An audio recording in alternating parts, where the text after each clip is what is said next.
छत्तीसगढ़ माँ बैठे महामाया पटरानी। छत्तीसगढ़ माँ बैठे महामाया पटरानी। माँ कंकालिन शीतला मौली,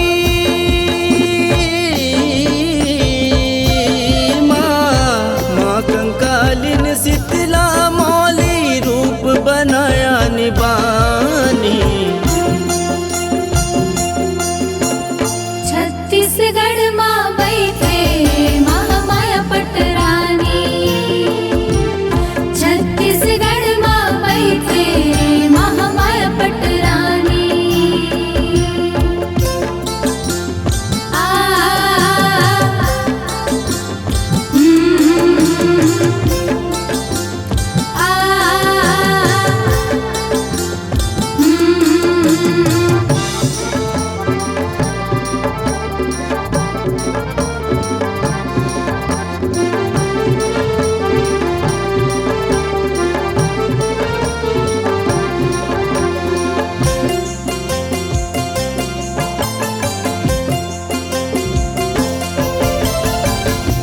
छत्तीसगढ़ के चारों मुड़ामा हावे माँ के मंदिर।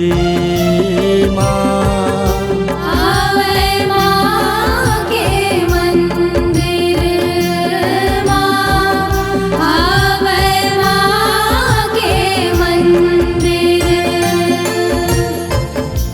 दर्शन खातिर जावत रही थे राजा औरंग फकीर।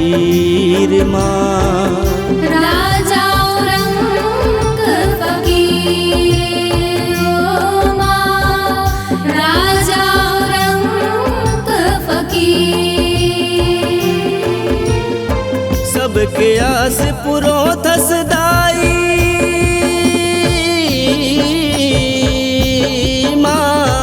सबके आस पुरोथ सदाई जग के माँ कल्याणी। छत्तीसगढ़ माँ बैठे महामाया पटरानी। छत्तीसगढ़ माँ बैठे महामाया पटरानी।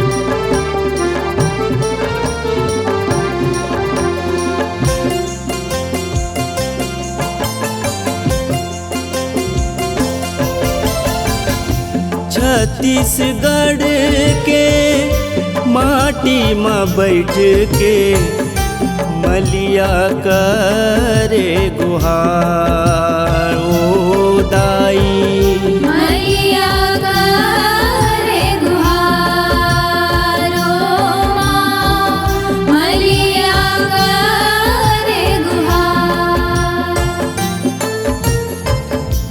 जब जाहूँ संसार ले दाई खोल देबे वो तोर दुआर। दाई खोल देबे वो तोर दुआर। ओ माँ खोल देबे वो तोर दुआर। इही माटी मा तोला भजे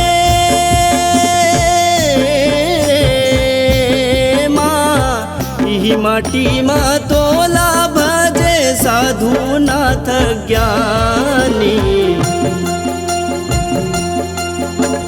छत्तीसगढ़ माँ बैठे महामाया पटरानी।